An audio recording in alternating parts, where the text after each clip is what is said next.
In this video, we will talk about how to fix class not registered Windows 11. Make sure to watch the complete video. Method 1.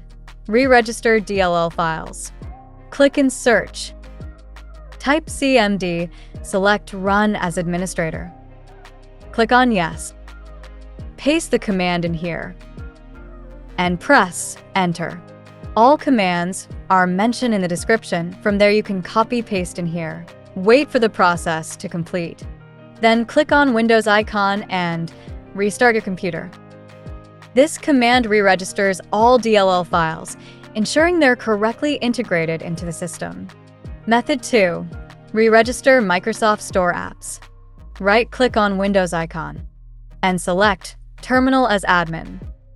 Click on Yes. Paste the following command in here and press Enter. I have mentioned the command in the description. From there you can copy-paste in here. Wait for the process to complete. Then click on Windows icon and restart your computer. This command re-registers all Microsoft Store apps, which can fix issues related to app registrations.